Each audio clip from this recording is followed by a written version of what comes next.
Here from My Vote Counts. We are just waiting for our final speaker to join, and we will be kicking off in the next 2 or 3 minutes. So please just bear with us, but we'll be starting very shortly. No, I will borrow on the point about it is, fortunately, the people that choose. Sorry, who is that?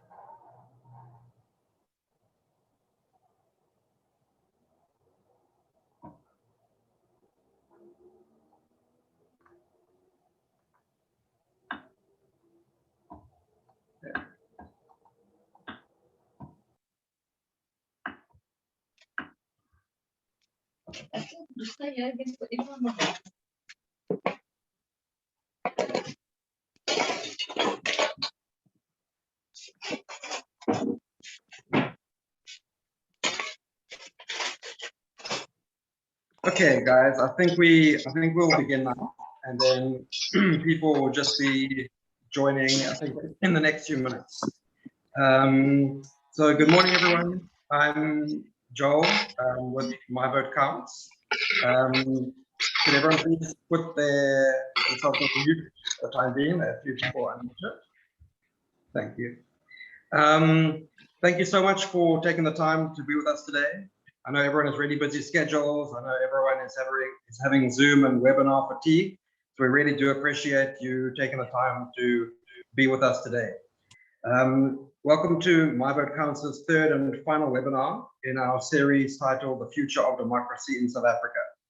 And today we are here for a really important discussion to look at the imminent commencement of the Political Party Funding Act, which is coming into effect in literally a week and a day. So the timing is really great to be having this discussion. Today we'll be discussing how the Act will work once it's implemented, what it will mean for our democracy, how it will build on our transparency and accountability frameworks, and what else we need to do to close down the spaces in which political funding secrecy can occur. So after I introduce our esteemed speakers, I'll offer some very brief introductory remarks, and then I'll hand over to our 3 fantastic presenters. Thereafter, we will have an open Q&A discussion session. So please put any of your questions or comments into the chat box. The house rules have also been posted there. And yeah, so just to begin, we are really honored today to have 3 fantastic speakers with us. And in order that they will be presenting, I'd like to introduce you to Mr. George Mahlanhu, who is the first and currently the first head of the political party funding unit within the Independent Electoral Commission within the IEC. Mr. Mahlanhu has his background in finance and law. He has served as the CFO at the Gauteng Department of Health and Department of Local Government, as well as in the private sector. Good morning, Mr. Mahlanhu, and thank you for joining us today. Next, good morning, Joel. Good morning.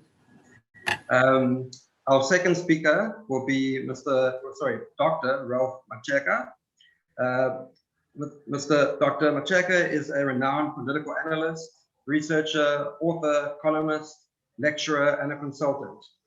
He has worked previously at IDASA, the Institute for Democracy in South Africa, at the University of the Western Cape, and at the National Treasury. Good morning, Ralph. Thank you again for joining us. And good morning, if you can turn your camera on so we can all see you. Good morning, everyone. Our third speaker is Ms. Noxolo Gwala, who I'm not sure if she is in the room. Ms. Gwala is a program assistant at ISA, the Electoral Institute for Sustainable Democracy in Africa. She has written extensively on the Political Party Funding Act and a thesis at the University of Wits focused on the use of technology in reducing electoral violence. She's also somewhat of a linguist, and she can speak 5 languages that I'm aware of. Good morning, Ms. Gwala. Thank you so much for joining us today. You're on mute. Okay, good morning. Thank you very much for inviting me. Looking forward to this conversation. Thanks so much. So, not to delay further, but I think it really is necessary to highlight the magnitude of this new piece of legislation and its upcoming commencement. And political party funding transparency is an area that civil society has been advocating for since the early 2000s. And in fact, it was IDASA, where Ralph previously worked, that in 2005 brought a case to force parties to reveal their private and corporate donors. This was unsuccessful, but the issue remained one of critical importance. And today, almost 15 years later, we are 8 days away from finally having a piece of legislation on our books that will begin to lift the veil of secrecy on the private funding of our politics, deter and expose corruption, and provide voters and the public with integral information to make more informed political choices. And I see that the Deputy Chairperson of the IEC, Ms. Janet Love, is in the room, and I'm actually going to quote you, if you don't mind, a comment that you made last week, highlighting the real magnitude and sort of historic nature of this. And Ms. Love said that the soon-to-be implemented Political Party Funding Act is part of the country's journey and evolution, and is the most important far-reaching enhancement to the electoral legislative framework since 1994.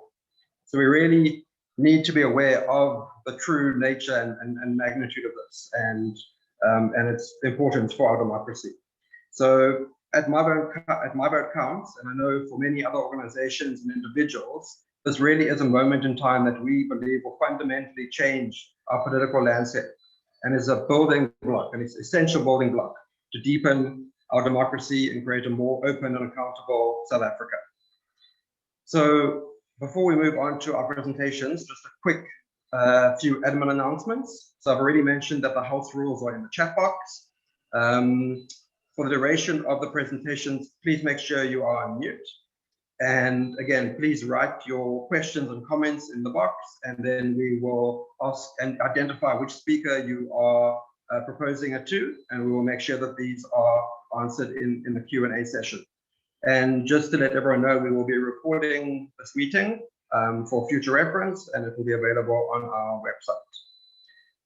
So, not to delay any further, Mr. Mahlanhu, if you are ready to kick us off, I know you'll be taking us through an overview of the Act and the role of the IEC and the Party Funding Unit, and we are really eager to hear from you. So if you're ready to go, please proceed. Thank you very much, Joel, for inviting the Commission to speak in your webinar. And good morning, everyone. As introduced, my name is George Mahlanhu. I am the head of the Political Party Funding Unit, which has been set up as a result of the political party funding that has been put into law. I am going to share my screen.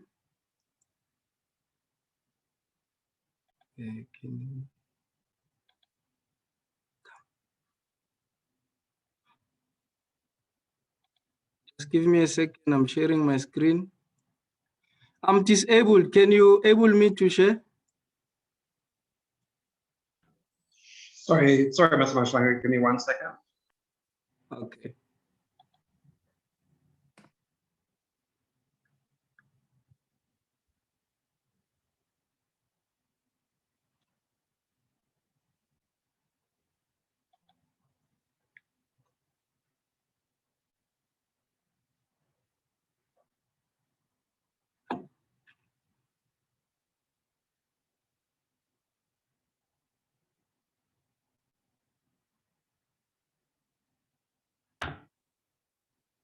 Mr. Mahlanhu, are you able to now?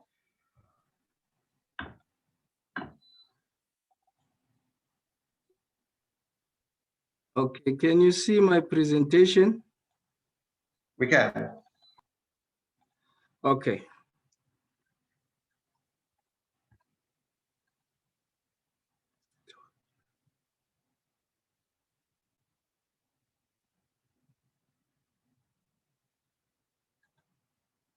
Just want to see one.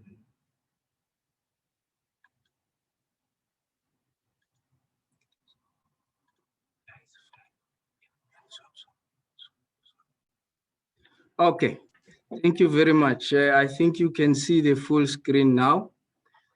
I am going to take you through the high-level overview of the Political Party Funding Act. I'm going to look at the interpretation of the funds and the section by section summary of the Act. And there's two schedules in the Act itself, and then the implementation progress. Now, in terms of the high-level overview, this Act takes, the foundational values of the Constitution, which is accountability and openness in the multi-party democracy. What it seeks to achieve in terms of importance is to deepen democracy, is to promote the national interest and to protect the independence of the Republic. You would see in the later slide about whether certain donations are prohibited or not. And the thrust of this legislation gives effect to these three points that I'm going to mention now. That is the establishment of the additional fund from private sources, which is called the Multi-Party Democracy Fund. Secondly, to prohibit certain donations made directly to political parties. And lastly, how these donations are going to be disclosed by these political parties. Now, the legislation takes a cue from Section 236 of the Constitution, which provides for the funding of political parties that are represented at two legislative houses, which is your national and provincial legislatures. That is why the independents and the political parties represented at local level are not receiving any fund from the funds that are going to be administered by the Commission. Now, how these funds are distributed? They are distributed on equitable basis and on proportional basis. Currently, we administering funds using the Act Public Funding on Represented Political Parties of 1997. So this Act arose as a result of Section 236 of the Constitution. So it was established as a result, it established the Represented Political Party Fund, and then this fund is administered at commission level. And as we speak, the allocation ratio is 90 proportional and 10 equitable.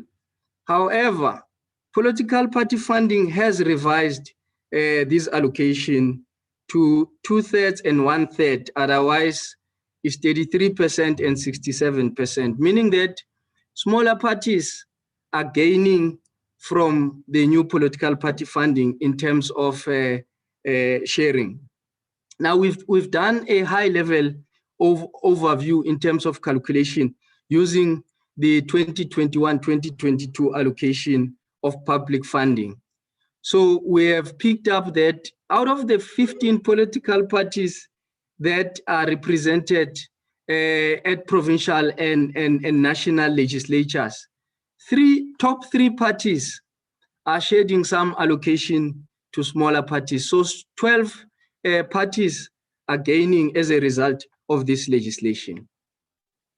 Now, we are responsible for these two funds, which is RPPF, which receives money from the public purse, and the Act also establishes a new fund called Multi-Party Democracy Fund, which is funded from private sources, meaning that if you are not keen to put money directly into the coffers of a political party of your choice, you can deepen democracy by putting money in the multi-party democracy fund, which will promote transparency.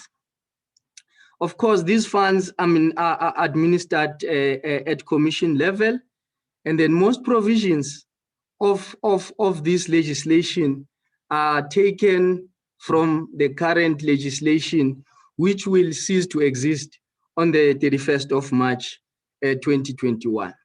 The Act regulates the direct private donations to political parties. I think that's where bulk of our work will be sitting in terms of monitoring the compliance to this legislation. Now, of course, there are prohibitions in these two funds. The first provisions of direct funding, which is money that is directly deposited in the political party's bank account. Foreign governments and foreign government agencies are prohibited from putting money directly into the coffers of a political party. This would be a USA government with its USAID as an agency are prohibited from putting money into the coffers of a political party.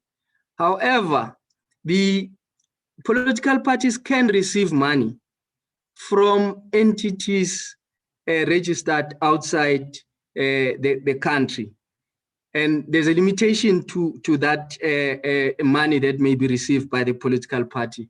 And that money can be used only for the purpose of training and skills development or policy development of a political party. So this money can't be used for any other thing other than those three things which are provided for by this legislation. Organs of state, these are your government departments. They are prohibited from giving money to political parties because already political parties are receiving funds through the public purse. State-owned entities, these are your ESCOMs, your Transnet, your Alexco, your Dinel. They are equally prohibited from donating money to political parties. And then proceeds of crime. This is not in the legislation itself, but it's taken from poker, that proceeds of crime cannot be used to fund political parties. I think it is the right thing to do, that we can't use money of this nature to fund political parties. The second element in the funds is the prohibitions in the multi-party democracy fund. In this fund, similarly, foreign governments and their agencies, organs of state, and the state-owned entities are prohibited from donating money into this fund. And I think proceeds of crime will equally apply. This legislation places a cap on how any person or entity can donate in a year. So there are thresholds in a form of the entry-level threshold and the high-end threshold, which I'll talk to in the few slides to come. The Act prohibits donations made to a member of a political party, except if the donation is for political party purpose. This is a bit controversial. However, we are going to implement the legislation with its weaknesses, and then the amendment, if needs be, will take place in future if there's an individual who feels that the Act doesn't represent the interest of the public. A contributor to the multi-party democracy fund may request to remain anonymous. So in terms of the identity or the amount that they are going to contribute. The legislation is silent about us disclosing the contributors into the contributors of the multi-party democracy fund. However, it is clear about the disclosure of direct donations. Now, the Act requires the disclosure of all donations above the prescribed thresholds by the political party and the donor. Now, the threshold that I've spoken to earlier on, any donation, be it in monetary form, be it in kind, or both, If it's above 100,000 per annum per source, this must be disclosed to the commission by the political party. It must be declared by the donor. So the maximum is 50 million per annum. So normally we receive questions that if I donate 20 there and 20 there, as long as your donation from a single source, be it a natural or a juristic person, is less than 100,000, it is not disclosable to the commission. However, the political party must keep record of such. The commission must publish those donations on quarterly basis, and the Act provides that these disclosure requirements do not detract from PAIA. You would know that Political Party Funding Act was born as a result of the unconstitutionality of PAIA. Now PAIA has been amended, so political parties must keep this information. It must disclose this information on quarterly basis. The record keeping period, the maximum or is limited to 5 years. So any time between now and 5 years, these records can be requested, and the political parties must provide that information. So the Act imposes some duties to political parties. The Act imposes the accounting and reporting obligations. It imposes that the political party must appoint office bearers and submit this information to the commission.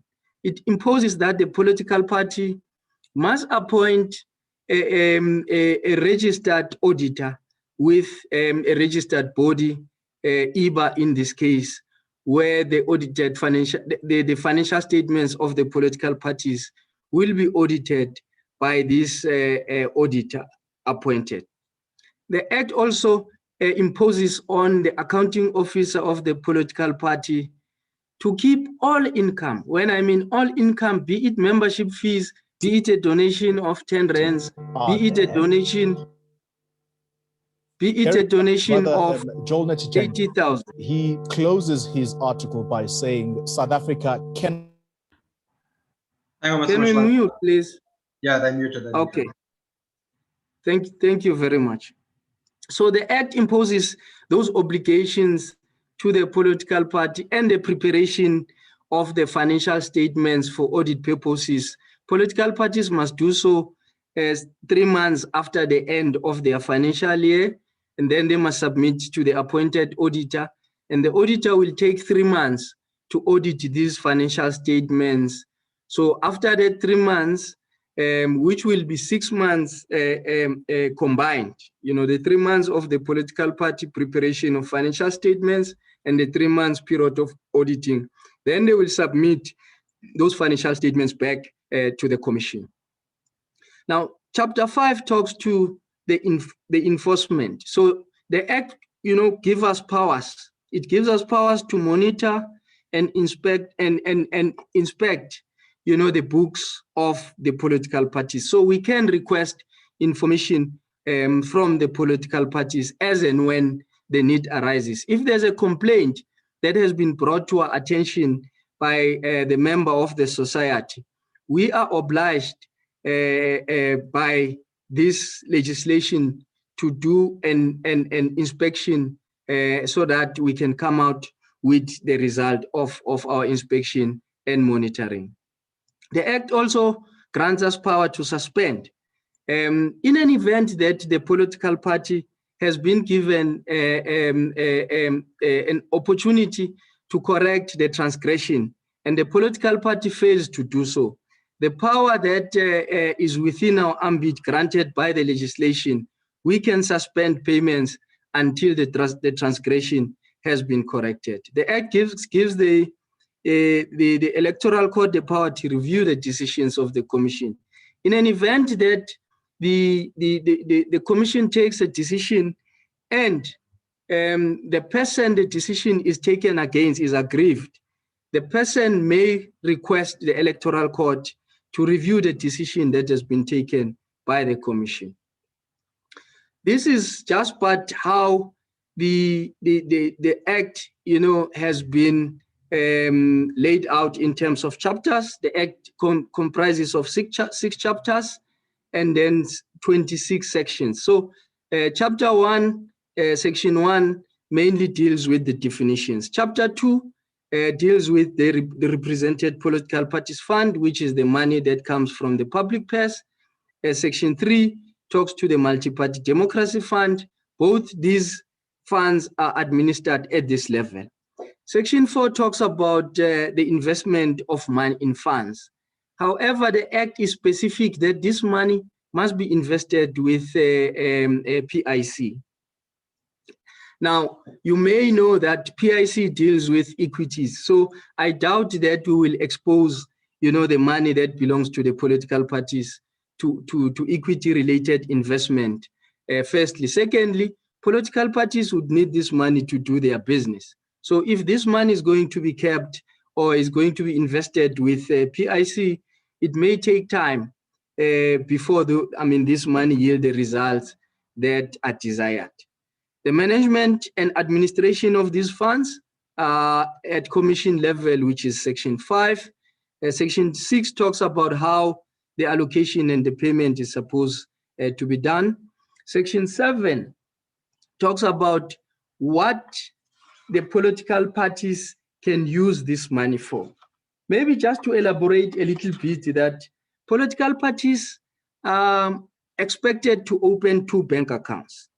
The first bank account is the bank account that will receive money other than the money that will be received from the commission. So your membership fees, your levies to their members who are represented the political parties in various houses, sale of merchandise, direct donations, any other money other than the money that will be received from the commission must be deposited in bank account number 1.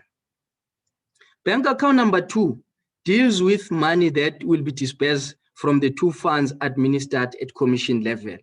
Now, bank account number 1 has got no restrictions. The Act is silent, so the political party can't decide on whether to throw a party or whether to use that money for legal purposes, whether to buy a building. They can use those funds as they deem fit.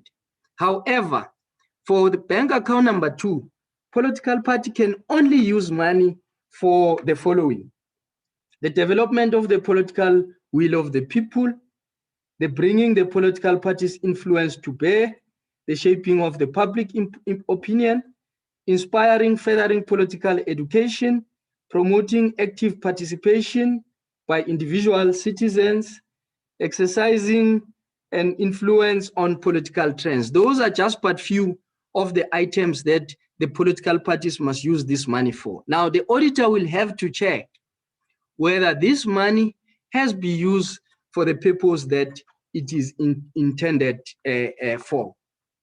And in the same section, the political party may not use this money to pay the members of the political parties who are represented as the members of parliament or as councillors. So already those members are receiving money from certain quotas of the political party funding at provincial level. So this money can be used for that purpose.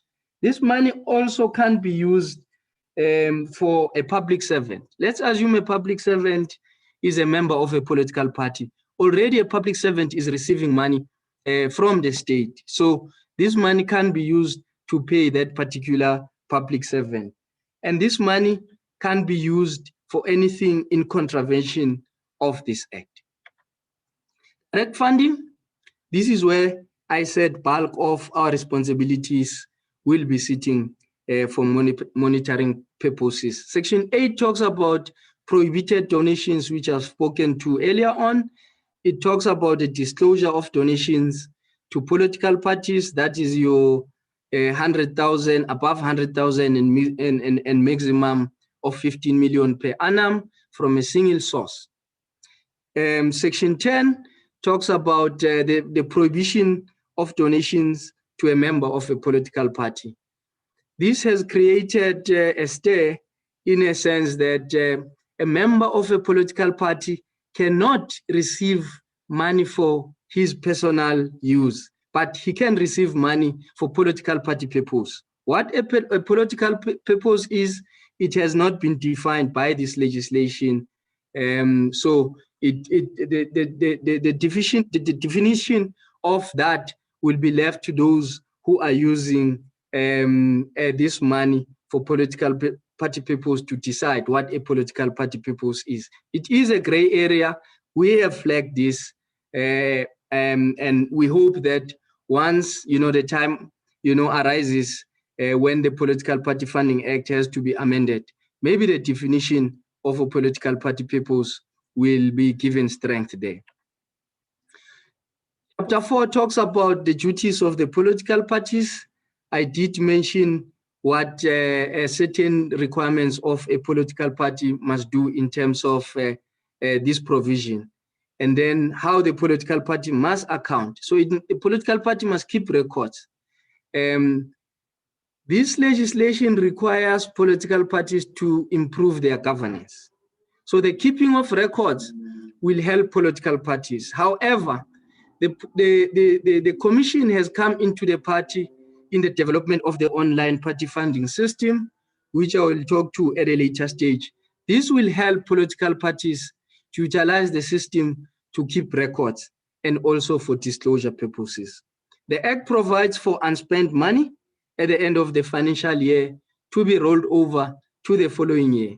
The current public funding of represented political parties has a provision that the political party can only roll over 50% of that money, and then the 50% is supposed to be brought back to the commission. However, the new legislation doesn't have that clause, meaning that the whole unspent amount at the end of the financial year can be rolled over to the political party for their political party business. Chapter 5 talks about the enforcement, what the powers we have. We've got the powers to monitor and inspect. We've got the power to issue directions. So meaning that we are not wielding a stick. So we have a responsibility to direct the political parties to comply with the legislation. Failure to do so, then Section 16 comes in motion. We can suspend the money that is supposed to be received by the political party. So we can also recover any money that is regularly accepted or spent. And then there are administrative fines in terms of Section 18. In the presidential regulations, there's a schedule that reflects that if a political party transgresses a particular section, there's a fine that will be meted against that political party. And there are sanctions to the maximum of 5 years in an event that a political party has transgressed a particular section a number of times. There are offenses and penalties in terms of Section 19. And earlier on, I've spoken to the reviews and appeals of an aggrieved a political party member or a political party. They can approach the Electoral Court, which has been given the status of a high court, which will review the decision of the commission. The last chapter, which talks to the general provisions, which is how the act is going to be administered, is going to be administered within the commission. The commission is expected to report to Parliament. Now, we have to develop our own annual report. We have to develop our own annual financial statements on the disbursements made to political parties and the expenditure incurred in the administration of this fund. And then this will be submitted to Auditor General to audit the business of the political party funding unit. And then this annual report will incorporate the extracts of the audited financial statements of the political parties. And then we will submit that to Parliament. Section 23, this section has brought anxiety to provincial legislatures. What political party funding does on the 1st of April, it outlaws the provincial represented political party funding legislation. I think 8 out of 9 legislatures had their own provincial RPPFs. Now, this legislation outlaws these provincial RPPFs, so meaning that the legislatures themselves, they have to undertake the process of repealing their various acts, because these are provincial acts which were promulgated by various provinces. Now, from the 1st of April, political parties or the legislatures are prohibited from utilizing these provincial RPPFs to fund political parties.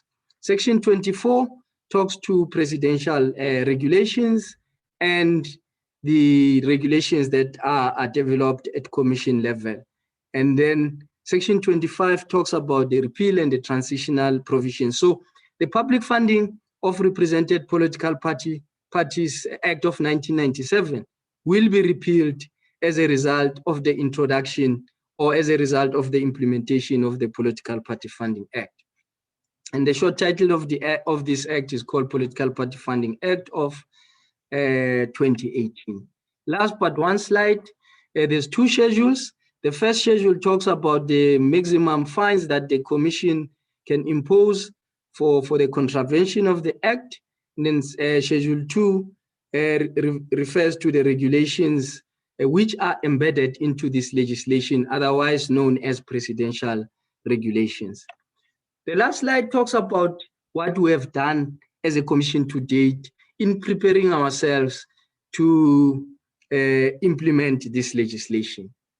As I said earlier on, that the Commission has developed an online party funding system.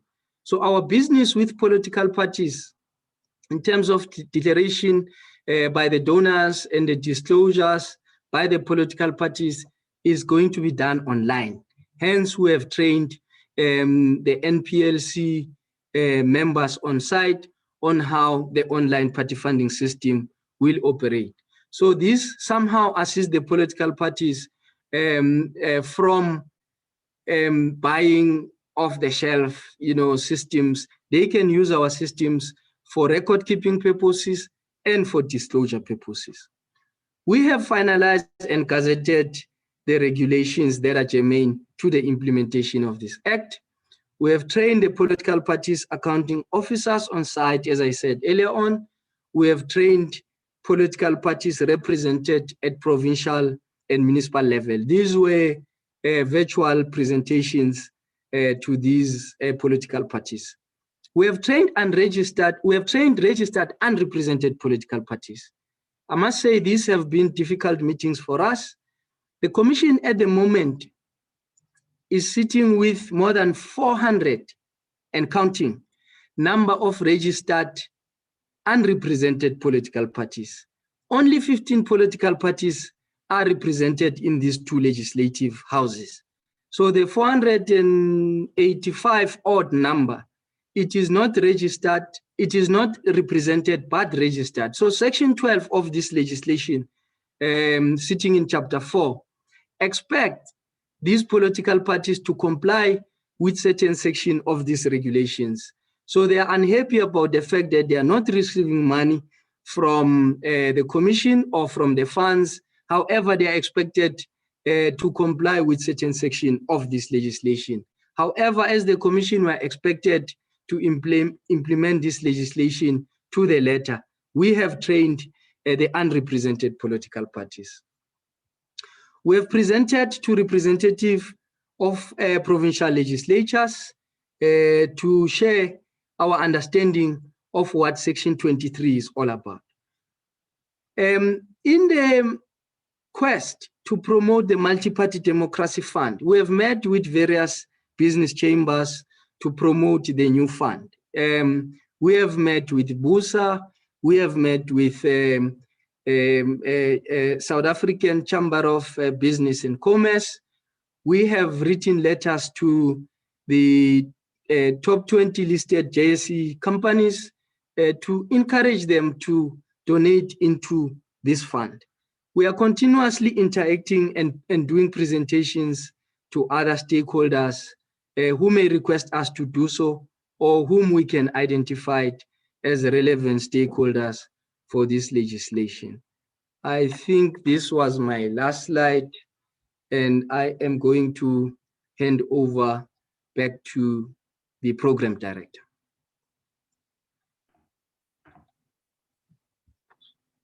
Thank you so much, Mr. Mahlanhu. It was a really informative and useful overview of the Act, and I think it really drives home the point of just how far-reaching a piece of legislation it really is. And something which struck me is that I think in general in the public, the focus has been on the private funding, but this new Act actually does some fundamental changes to our public funding regime as well. And we sort of really mustn't forget that. I have a number of questions I'd like to ask you, but I'm going to save them for later for the Q&A.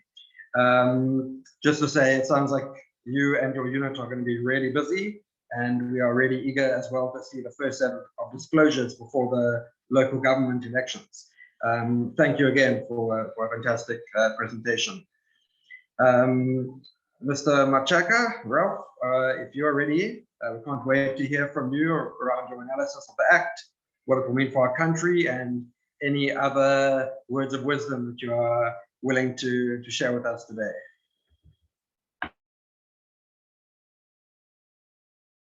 I think you're still on mute. You're still on mute, Ralph? Hang on. It's not allowing me. There we go. There we I think go. I'm, Sorry. yeah. Thank you so much, colleagues, and thank you so much, George, for this incredible and comprehensive presentation. I mean, just listening to you there, it occurs to me that I think we just might need a completely separate commission to administer this act. It is an incredibly complex act, going beyond just disclosure of direct funding, but almost setting a new regime which one can actually characterize as a far-reaching aspect of electoral reform in South Africa. And this is where I want to begin by trying to understand the potential of this act. What is it that it is likely to encounter? What will most likely be the experience with the earlier phase of implementation and so forth? And I want to start by emphasizing that, you know, this act, as a young researcher, I remember back in 2005, when I started my job at IDASA, you mentioned that, Joel, among some of the meetings I had with colleagues, Judith February, Richard Calland, Mukoleni, Dimdimba, we were discussing the issue around electoral reform. And there were some political parties around this electoral reform in line with disclosure of party funding. There were some political parties that will come to IDASA and attend the meetings. And I remember very well, we were almost hitting a wall, and it became very clear that parties were almost united in their resistance to actually disclose when it comes to where they receive finance and so forth. Actually, parties did not want to subject themselves to some form of extensive scrutiny regarding the management of the financing. And I remember by then, back in 2005, the case went on, I think it was 2007, and so it did not succeed, that case, and other colleagues took on the case, and this is where we are, where today, I think it is quite a big milestone when you look at the substantive proposals or position in this act. It is an act that has got the potential to bring about far-reaching reforms in South Africa. But let us quickly recapture the political context within which we need to understand this, which is what I've already started to highlight. This, as part of electoral reform, this act was not driven by what one can call, or through what one can call, a political leadership in the country. We know that when it comes to electoral reform in South Africa, the need to encourage more competitive openness, electoral system or practices whereby voters have got much more of a meaningful, closer relationship with political leaders. It has been quite an uphill battle with that regard. And we are here sitting with an act that has been won not because it was instigated by a political party in parliament, not because it is a political project that was driven by a political party in project. There is no single political party in South Africa that has been enthusiastic in driving the act or in heading to this position where we are with this act. So from the get-go, I beg your pardon, from the get-go, we are dealing with an aspect of electoral reform that emerges through litigation. But I can go a little bit further in laying this political context and to say that this applies broadly to electoral reform in South Africa, that prospect for electoral reforms in South Africa, as we see them currently, are only possible through campaign from below. The two fundamental court victories that one can say have a potential to bring about electoral reform are this act that we are talking about relating to the disclosure. It was won through a court litigation where the current law was stated, or the previous law was said to be unconstitutional. And another act that I think broadens the context of the understanding electoral reforms that is currently underway. It is the law that relates to the position of independent candidate to stand for provincial or national legislature, which also is a campaign that was driven through NGOs coming from below. So you can conclude, and I can make a claim, that in relation to South Africa, electoral reform seems to be indicated through these two court victories resulting in this act we're talking about today, and also independent candidate being allowed to stand at national and provincial election for seats in parliament and NCP.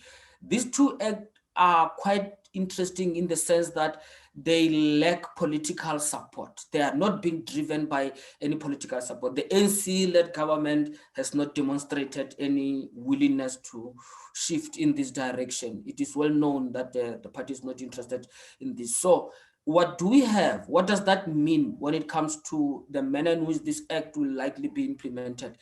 As much as these reforms that we're talking about are prescribed through by campaigns in a way that they were won through the courts, the reality is that they will need to be passed through parliament, they will need to be implemented within a political system, and political will does count when it comes to the extent to which they can deliver upon their desired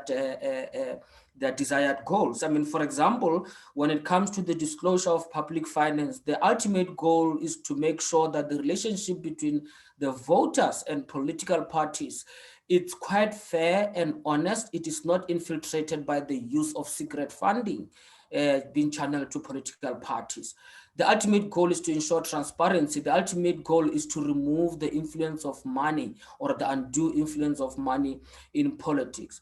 And in this regard, we have to note that if we are going to be pushing in this line, the first, we should actually expect maneuvers around how to get around this act. I mean, if the threshold of the act is 100,000, which it has to be reported in terms of direct funding, our experience with the tender system has told us that there might be practices of the chop of the money, like cut $1 million into a couple of 100,000 whatsoever.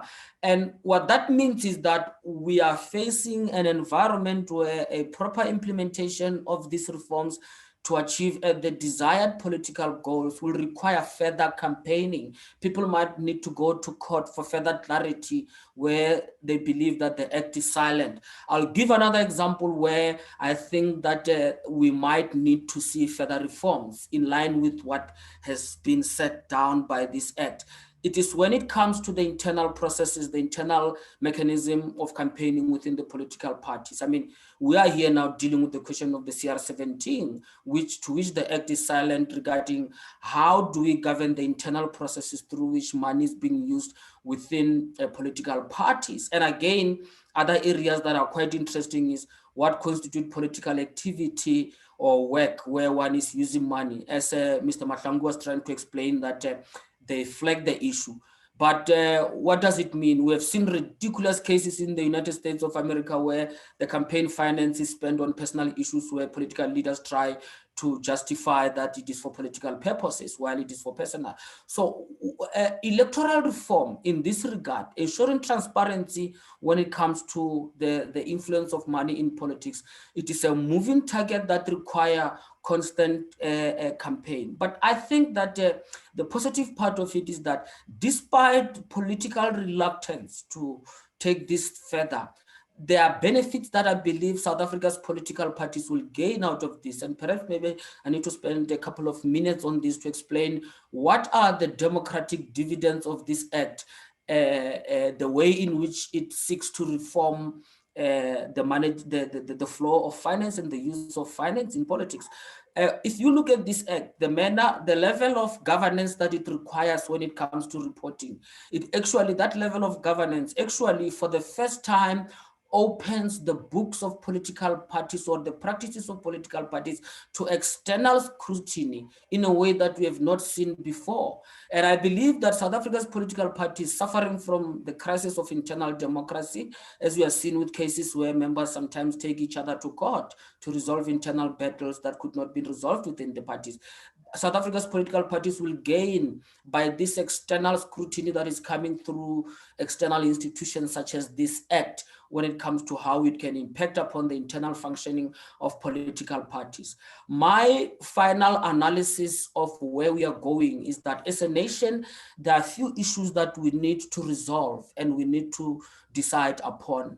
If one looks at this act, the establishment of the multi-party finance and also bringing in the public, strengthening the whole pillar of public financing of political parties, it means that we are moving in the direction where we are going to fund our political parties. And it's not about financial efficiency, but if that entails coming up with system that ensures that internal controls of political parties are subjected to external scrutiny, I think it is in a positive direction.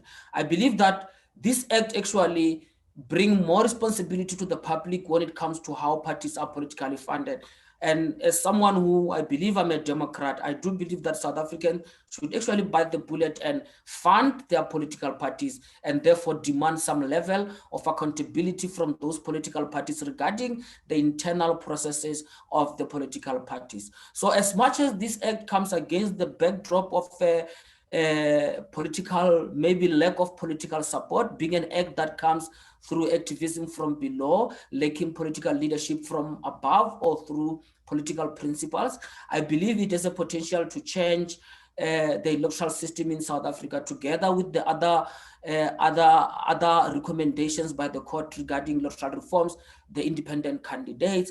I believe that there, however, need to be further campaigning to ensure that there is proper monitoring. I mean, the Electoral Commission cannot do this job alone. They can help with the technicality, but certainly there need to be more assistance on the side of NGOs to ensure that the implementation of this act is monitored properly across the country. The aim here, I believe the ultimate goal is to strengthen the relationship between political parties and the voters. And in this regard, I think South Africa is set on an incredible electoral reform happening on its own, being driven from below through non-government organizations and other groups that are just interested in strengthening democracy. Thank you very much, colleagues. Wow.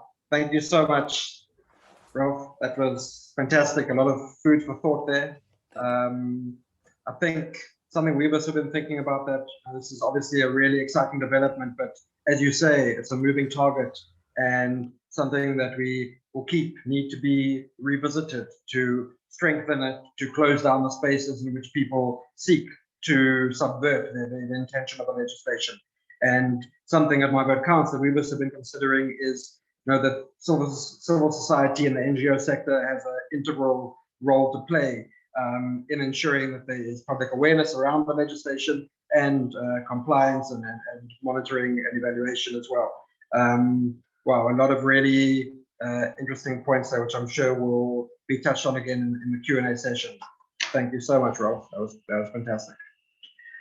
Our third and final speaker is Ms. Gwala from ISA. Noxolo, if you are ready, I think I've made you co-host, so you should be able to share your screen. Okay, thank you, Joe. Let me share my screen.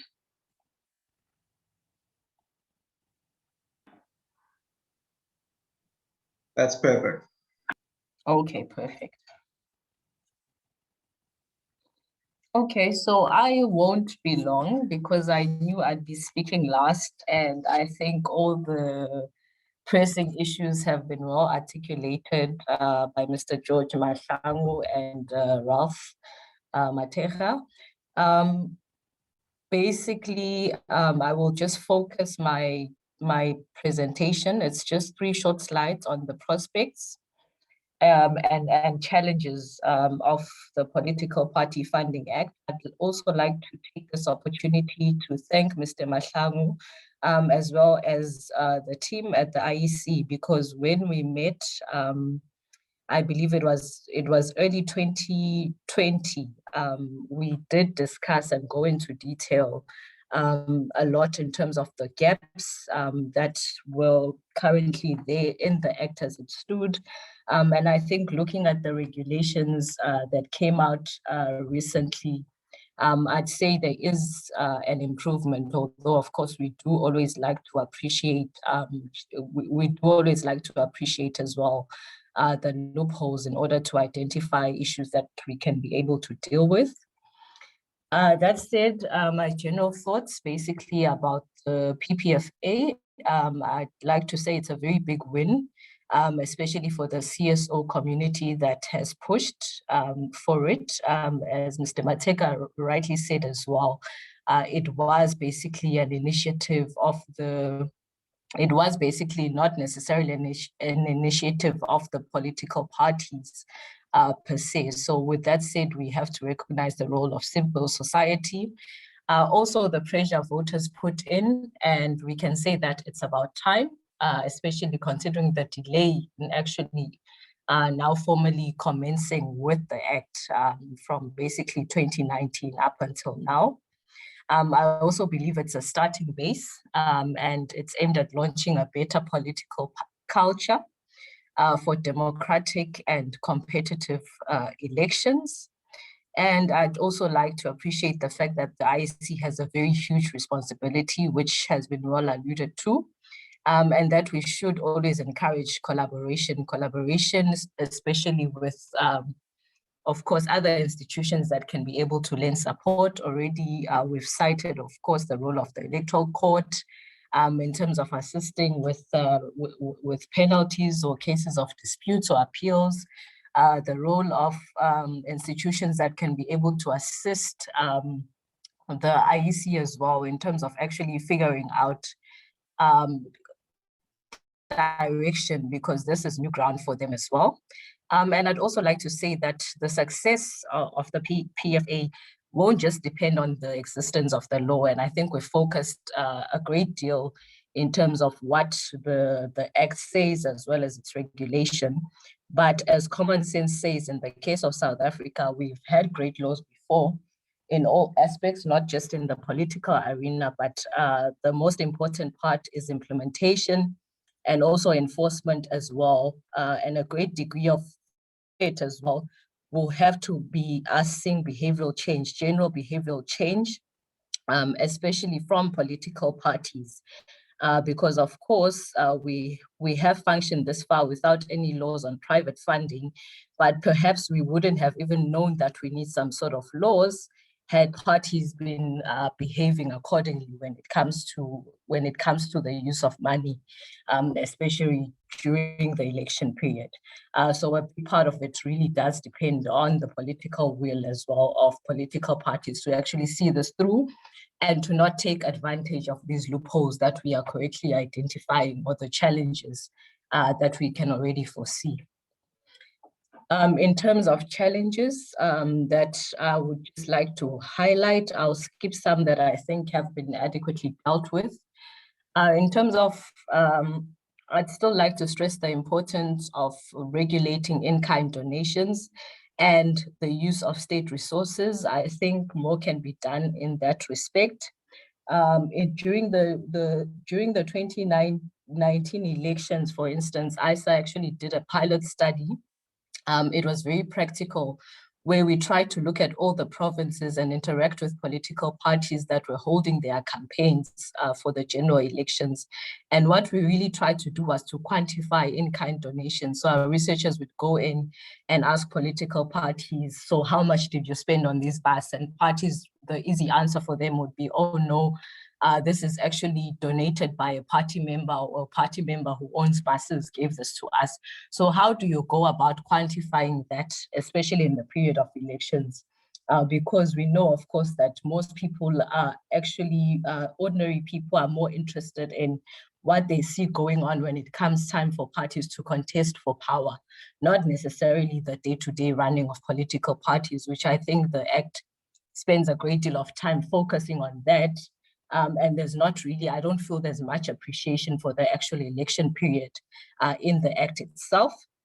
And another thing that we raised long ago already is this prospect of now the entry of independent candidates into the political space. The Act still doesn't necessarily consider that, although it does try to make a distinction between an individual and a member of a political party, but it doesn't necessarily go deep enough, and we are not necessarily sure what the role of independent candidates would be in terms of claiming a stake into this, into both the PPF, Represented Political Parties Fund, and the Multi-Party Democracy Fund. Also, there's a need for regulation. Regulation, of course, the regulation allowing foreign entities to donate for skills and policy development only, it can still be self-defeating because it can be open to misuse. Consider a case, for instance, whereby, of course, the foreign donor or so on says that they are giving party A some sort of money for skills and policy development. There's not necessarily a way to basically track what actually goes on during those trainings and so on, to see if those are not necessarily used to direct some sort of policy interest on the part of donors or foreign donors. I also believe, as I said, it's weak in terms of expenditure ceilings. And of course, regulations are mostly needed, especially during campaign years. So throughout, it's basically a good global practice to have some sort of expenditure on ceilings, not just the income that political parties receive. If you really want to start seeing an equal platform on the part of political parties, both small and bigger parties. And of course, another thing I've found interesting in terms of this Act is that most countries don't really have laws restrict parties from taking out loans. But the PPFA in this instance has a section that actually I feel doesn't really consider the possibility of loans being used to conceal donations, because I'm not sure what capacity the IEC, for instance, would have to actually track if parties are actually paying those loans in future. So consider a situation whereby just before the election, a party receives a large number saying it's a loan, but 5 years down the line, who knows if the party pays back that money and so on. What happens? Can the loan at a certain future now be translated into a donation when the party says they can no longer pay, or the donor just says keep the money anyway? So I also have a problem as well with the phrasing of Regulation 2V when read in conjunction with Section 12, because previously Section 12 establishes clearly that parties must indicate whether the loans are on commercial terms. But now when you look at the regulation itself, 2V, it just says terms of the loan. I'm not sure what exactly was meant with that. Perhaps if Mr. Mahlanhu can just clarify that for me. We also spent a great deal of time talking about this dual disclosure mechanism introduced. I think it's a good thing. But in my opinion, I'm still interested to know who bears more responsibility in terms of reporting. Is it really realistic to think that at all times, both the donor and the party will actually disclose? So for instance, what's a better situation? Is it a situation whereby the party itself, as the one who's supposed to be responsible and informing the IEC closely, rather tells the IEC on behalf of its donor that this is how much we've received? Or do we really want donors as well to take that onus upon themselves? So I don't think it might always be the case that both the donor and the party report at the same time. And what happens in such a situation? And of course, as rightly pointed out, I still have a problem in terms of the use of general things like reasonable grounds and political party purposes. In my opinion, it's still very broad. It will require consensus in terms of who has final say in case of conflict about what is really reasonable grounds, what is really political party purposes. And I foresee a situation whereby there'll be frequent conflict between IEC versus the party just in terms of those things. So yes, we can wait to say we want to see the act being amended to be more clearer on this, but still conversation will not hurt between IEC and the political parties to just develop general guidelines, I'd suggest, to actually try and figure out what common ground they can say they'll have, so that already the act works best as it can in this current state. Of course, I also appreciate that the regulations, especially, they have a schedule of offenses for transgressors and so on, but I'm still not sure in terms of who gets punished. Would it be the member or the party? How do you go about it? Because you are also now introducing this notion of accounting officers on the part of political parties really taking responsibility in terms of ensuring compliance of their parties. I think it's important to know who exactly are you planning to hold accountable. And I feel the use of just any person is not good enough where politics is concerned. And another thing is that in terms of IEC's capacity, I feel that an administration and compliance monitoring of financial reports from parties may be too much for the IEC. Mr. Mathekga also talked about this. I agree with him. In my opinion, especially in modern democracy, this function is often left to independent auditing agencies or some sort of specialized institution. In terms of really tracking the compliance with the law. In terms of the investment of money, is there really a situation where we can foresee that money won't be required? And of course, consider that now you'd be basically doing business with money that is meant to really better political parties. So those are some of the challenges that I'd like us to just engage further with going forward. In terms of prospects or benefits that I see, it's encouraging, the act in a nutshell, it's encouraging for smaller political parties who now get a fairer share from both the Represented Political Parties Fund and the Multi-Party Democracy Fund. It's good because as South Africa, we basically are leaving the decreasing list of countries that have no legislation on private funding, considering cases such as Switzerland, Philippines, Malawi, Zimbabwe, and so on.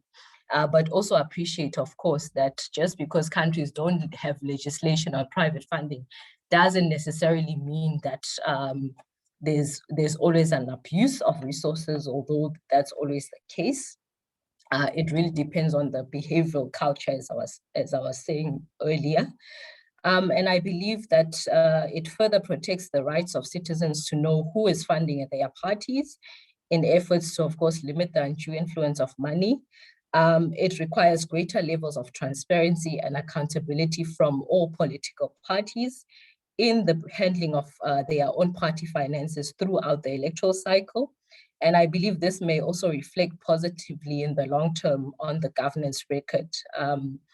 especially as we look at what we are asking of our parties. They must have legit bank accounts, accounting officers, audited statements, and so on. So it's encouraging a good culture within political parties where money should not necessarily be a secret. And also, I believe it further strengthens the Promotion of Access to Information Amendment Act, which also now allows for disclosure on private funding. And I believe it provides a research opportunity for us to have a great understanding of the impact of business interests and politics on policy adoption and implementation for the country. And it was a good attempt at separating individual interests from party interests.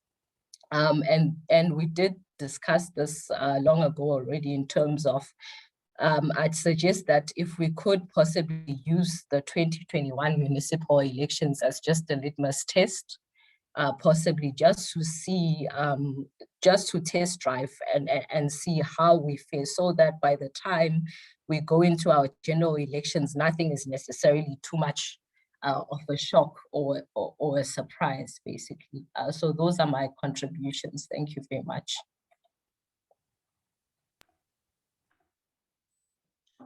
Thank you so much, Ms. Gwala. A lot of really interesting points there. I think something which stuck with me was your focus on some of the potential loopholes and shortfalls. Something that also echoes what Rob was saying. And I think it's really crucial that, as we begin to interrogate the law once it's implemented towards potential amendments in the future, there are also things we can do right now to make it more meaningful and to be more practical. So you mentioned there could be discussions between the parties and the IEC over what political purpose actually means, without the need always to go to court.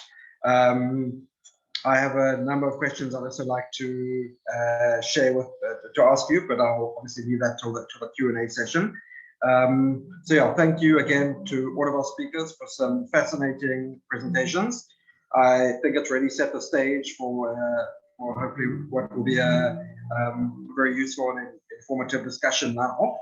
Before we open up the floor, and there already have been a few questions, which I will relay to the speakers, I wanted to know if any of our presenters had any burning comments or questions that they'd like to pose to their co-presenters. It's not essential, but I just wanted to give you the opportunity to do so quickly.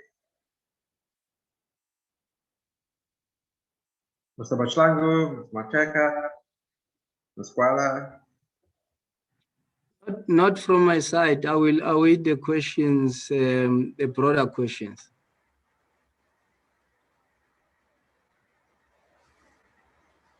I'll also wait for any question.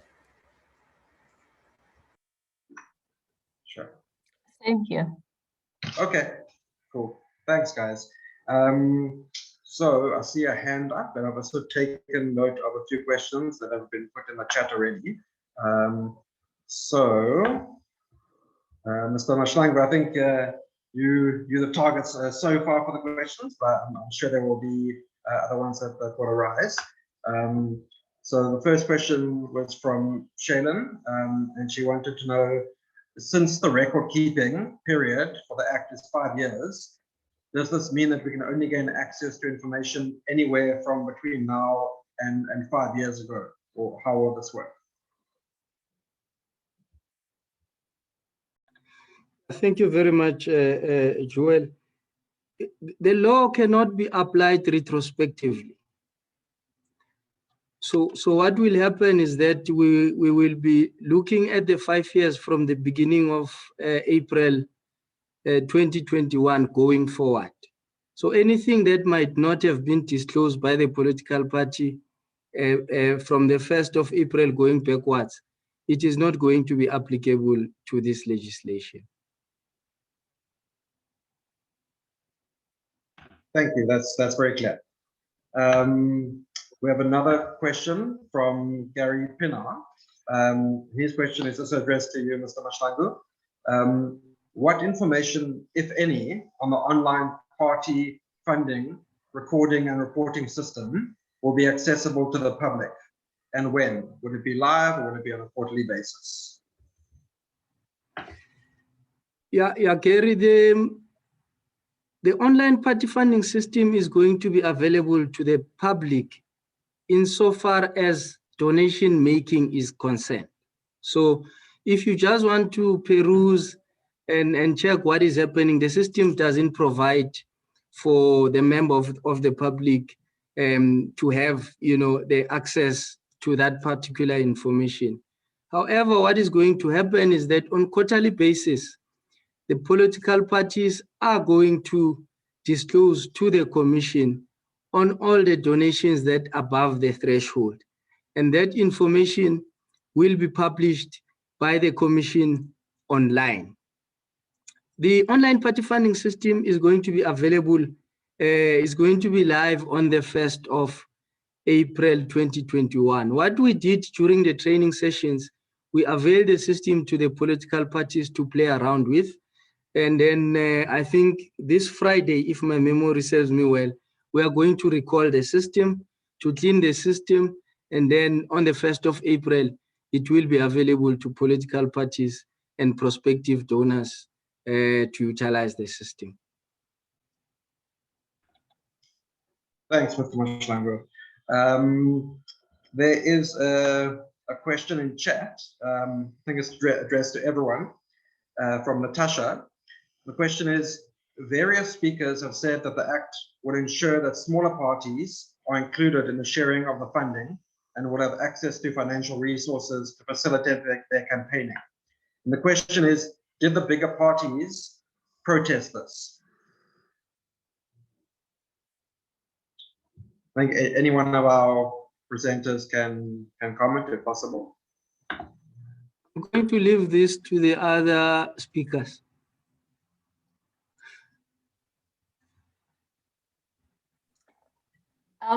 Can I just maybe take that question? Of course, thank you. Okay. My general sense, and that is from some of the submissions that I saw political parties making to the IEC, was that there was in public, it didn't seem like any political parties were contesting it. And the main thing they were all hiding under is that they are interested in seeing the ruling party specifically during that whole CR 17 fever. So most of them were actually focused on what the implications will be for the ruling party, not necessarily what it will mean for them per se. So I think that kind of sidelined them a bit, not to necessarily push too hard in terms of contesting the portion that they will now receive, which is considerably less. And then, of course, most of them have just focused on saying in terms of what are the implications for them as parties in terms of the structures they have to put in place to actually comply with the Act. So in a nutshell, I think there was too much pressure for them to all openly protest in terms of the stake that they were getting.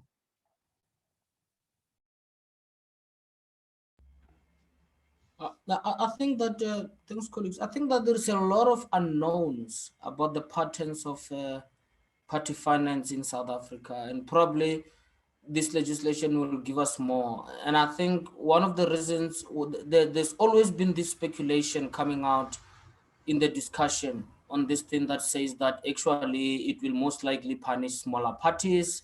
It will disclosure will disproportionately affect smaller parties. I mean, probably the conjecture is that a small party that is benefiting under the secrecy law is able to sustain such kind of finance because the donors are not concerned about the political backlash that might follow if it is openly known that the donors fund those small parties. So from that point of view, there's always been this misgiving about this by small parties saying that it is going to hurt us and so forth. But I believe in the greater scheme of things, whether you are a big or a small political party, you are quite unsettled. There is a lot of, I don't think big parties can say they are comfortable going into this. So in a sense, one can say the fear is distributed across parties equitably,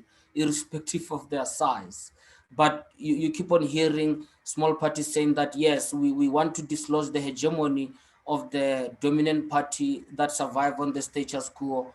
And however, they keep on throwing in this caveat that says that although we should be careful about how this might ultimately harm democracy by harming small parties, we don't know all of that. There's been so much secrecy that we don't know. We will get to know what works. There is a possibility that we might have amendment in relation to what we would have learned. So my understanding is that this is a legislation that comes to deal with a lot of unknowns, and we will learn a lot. And I think we should understand it as part of the evolution of electoral reforms in the country. Thank you both. I hope that answered the question. I think it definitely did for me. We have another question from Natasha, just seeking clarity, and I think this one will be for Mr. Mahlanhu. What will happen if a political party receives a donation that is above the threshold of the 15 million rand? Natasha, the contravention of, I think it would be section 9. It depends whether it is the first offense or second offense, but there's a sliding scale. So if you transgress for the second time, there's a higher percentage of the amount of income that you would have received. So it will be the percentage of the money that you would have received above the threshold.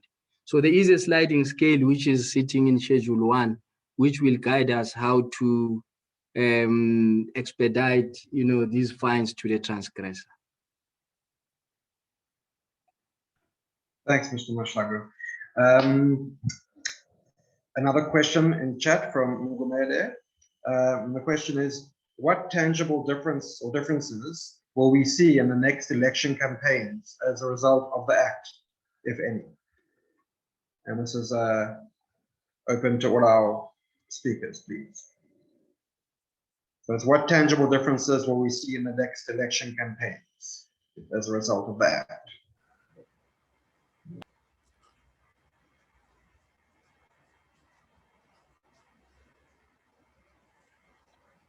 Look, I doubt that there's any difference we'll see, because the law is not expenditure based. I mean, Noxolo spoke earlier on about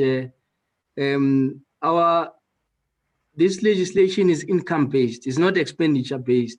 So where you see an impact is probably would be a situation where the campaigning is expenditure based, where you would say all the parties are equal in terms of expenditure. They mustn't spend a certain amount. But in this case, it depends how much you have. So if you receive more, I think you will, you will be all over. But if you receive less money in terms of donations, your footprint, I think, will be limited by the donations that you would have received.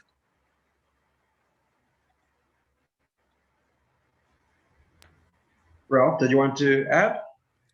Yeah, I think that George is mentioning a very important aspect that actually says, just showing exactly some other areas that we need to be looking at in order to complement this legislation. I mean, the legislation comes against an environment where we haven't seen major shift when it comes to electoral reform. So in certain countries, there are certain legislations. I mean, for example, I have observed the US election quite closely.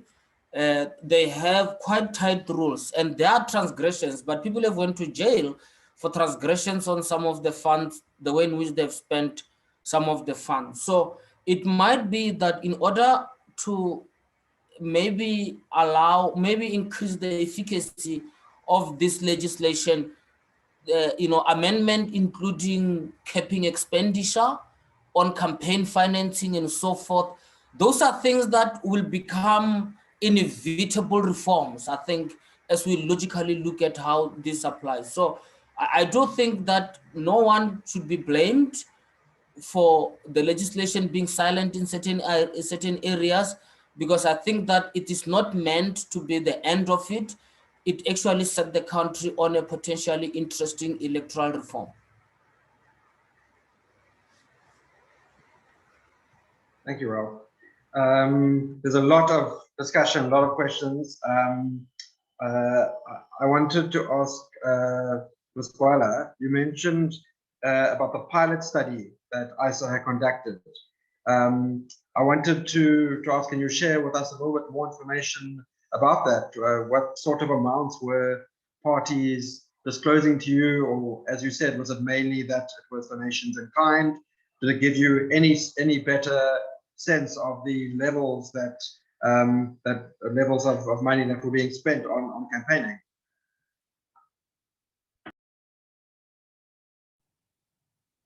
I can't really give you accurate figures. I'd have to just share the link to the report with you. But my general comment would be that it was very difficult to get political parties to talk to our researchers in terms of disclosing the amounts. Most of them still felt like because the act is not yet in force, as you know, during that time, IEC had asked for a postponement so that it didn't necessarily apply to the general election. So parties used that to their advantage and didn't really want to go into detail. You could tell that there's still this culture of secrecy. So they were very difficult in terms of giving us direct access to information in terms of how much has been spent on the campaign. A lot of the times we actually had to go on the sidelines and just generally ask drivers and so on in terms of, so how much are you getting paid and so on, and try to really do some sort of estimates in terms of what it meant. So it was still very difficult, but my hope is that going forward, especially since it has now come into law, there can be sort of still a link between us as the general population of voters to the political parties, where they don't just take it as a given that they are only accountable to the IEC, and they can hopefully start engaging civil society and so on that's interested in doing research. So I think that's a message that should be sent out, especially when the IEC engages with political parties as well, that to basically foster trust, they also still need to maintain some level of accountability to us as general citizens, because ultimately we are the ones that are asking them to represent us. Thank you. That's very useful. And yeah, I think we'd all love to see the link to that report. If you are able to share it with us, that would be great. And I've got another question for you, Ms. Gwala, but also for everyone on the panel, from Shaylin, who wants to know, what does ISA think their role will be as the organization and for CSOs and NGOs in general going forward in relation to the Act? Okay, for ISA specifically, we still do want to go forward in terms of practical monitoring and advocacy, especially during the election period, because I believe that's where the section is, the Act is really needed. And of course, in terms of ensuring that we get access as well to be able to hold political parties accountable and also to track as well how the IEC is performing, because this is basically new ground for them, and also to be able to always raise suggestions and basically advocate for real implementation of this Act. I think that will be the difference if we can continuously focus our efforts in terms of advocacy and also tracking what is being done, not necessarily to just congratulate ourselves for seeing the Act coming into force, but rather to see the behaviors changing as well. That should be the long-term goal of civil society. So not by a long shot that we should stop now being involved.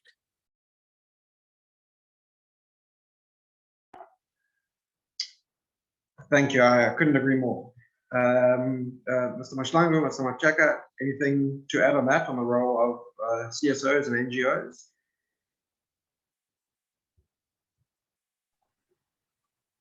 Not from my side.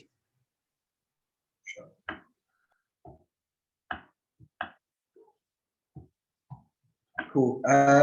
There are a few more questions, which I'm going to run through quickly. I know we are getting close to our time limit, so we will be quick. I know there's a question from Busi from the SABC, and the question is, are you concerned with the oversight mechanism through committee?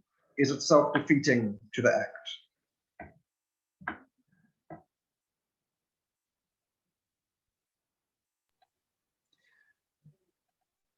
I think more clarity, if it can be provided, it will assist. But I see there's a second question that I'm not sure whether you can allow me to deal with it on the same.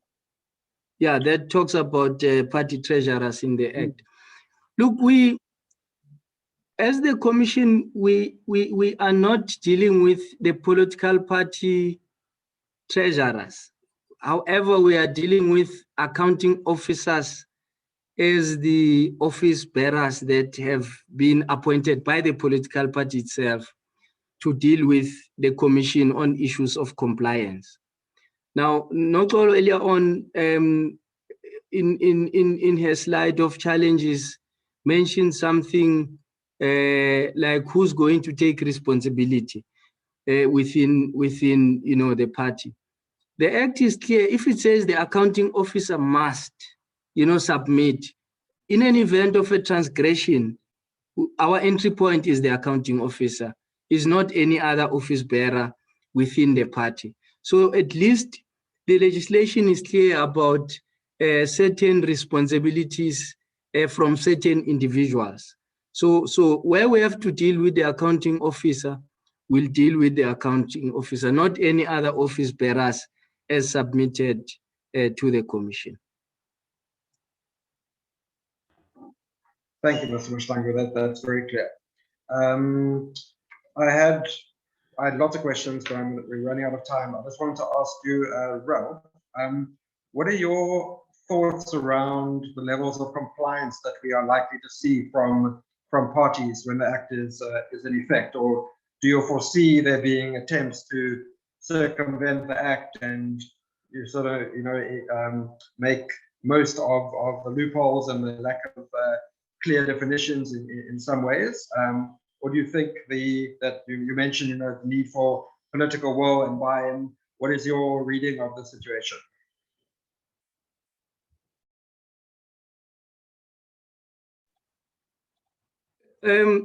Joel, I don't think we would want to start, from a deficit in terms of, hoping that the political parties won't comply with the legislation.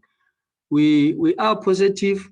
However, we are cognizant of the fact that this is the new legislation. Noxolo did mention that it's a new territory that hasn't been traversed by anyone before. So we are going to have challenges, and we are expecting that. But as the entry point or as the administrators of this legislation, the responsibility rests with us to provide direction to ever, be it a natural or juristic person or a political party itself.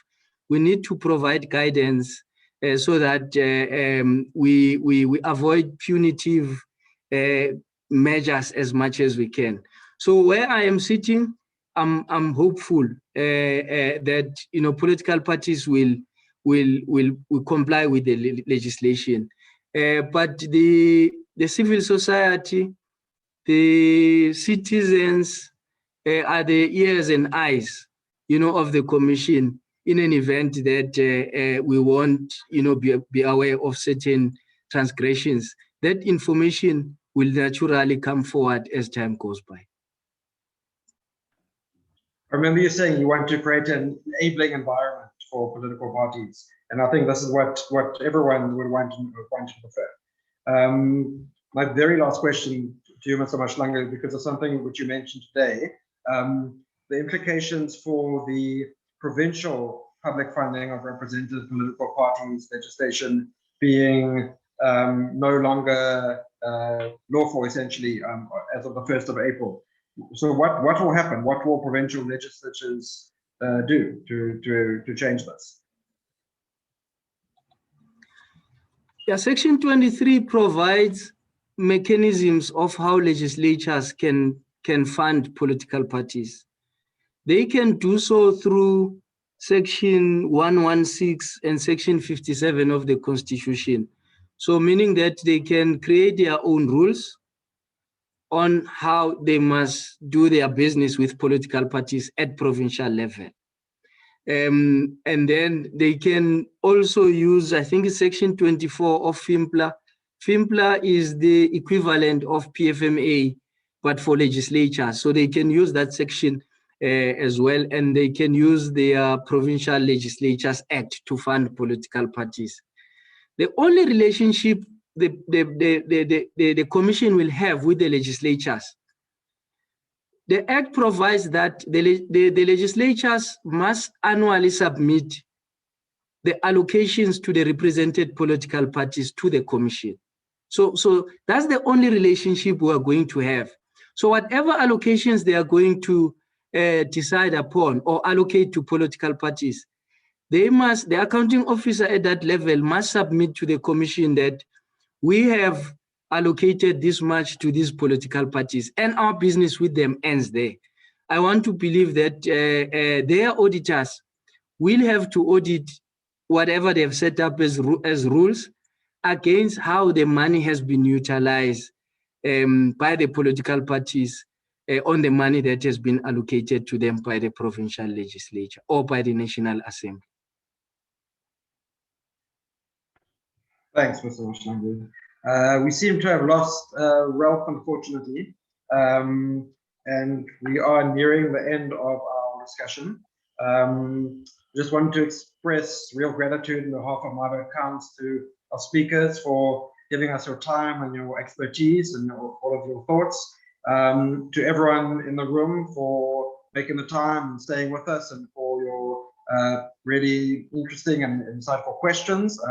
I think it's clear from a relatively short webinar such as this, the amount of interest and amount of sort of questions that have been posed. This is still an area that we need to continue discussing, to continue to be getting clarity on, and I'm sure this won't be the end of these sort of conversations. Our two presenters who kindly put together presentations have allowed us to share it with the room. So we will be posting it here, but also we'll be emailing them to everyone who attended today.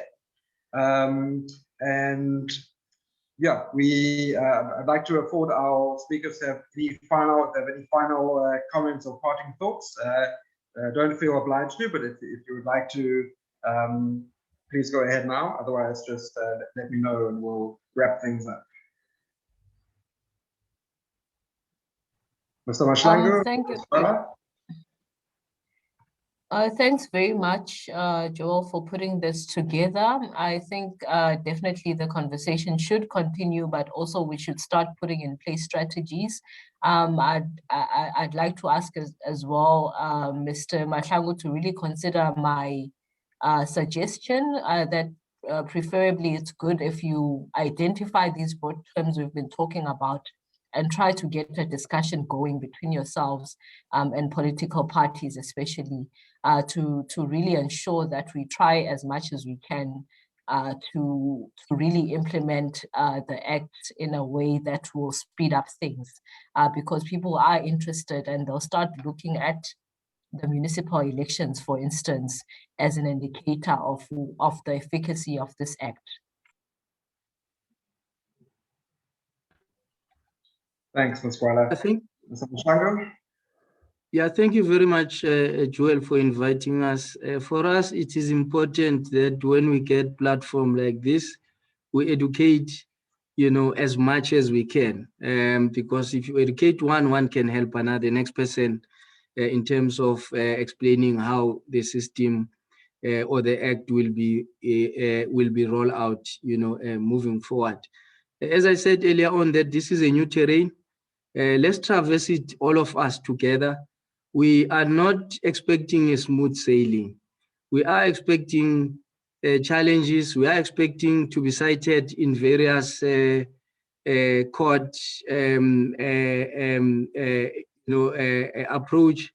And but I want to believe that all these things would be taking us forward, to iron out, those areas that are not clear to all of us. What do they mean to all of us? So we are expecting, those challenges moving forward, but we are happy that we've got the civil society that its interest would want to see transparency and accountability from those who are from the political parties who are getting money from the donors. Thank you very much. Thanks again. That brings an end to our webinar for the day. Thank you to everyone, and have a great day further. And please watch the space. We'll obviously be doing lots of work around the PPFA, as I know a lot of our colleagues and people working in other NGOs and civil society, as well as IEC. And we are looking forward to more constructive conversations as we begin to learn together, and as Mr. Mahlanhu said, to begin to traverse this new part and very exciting part of our law. So thank you and goodbye. We will be sending the presentations to you and the link to the recording as well, which will be on our YouTube site. Thank you, everyone. Thank you.